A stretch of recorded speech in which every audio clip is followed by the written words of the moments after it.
وإن يونس لمن المرسلين إذ أبق إلى الفلك المشحون فساهم فكان من المدحضين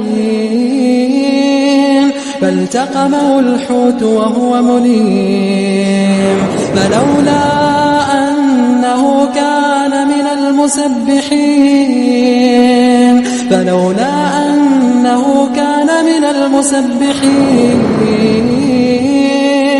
للبث في بطنه إلى يوم يبعثون فنبذناه بالعراء وهو سقيم وأنبتنا عليه شجرة من يقطين وأرسلناه إلى 100,000 أو يزيدون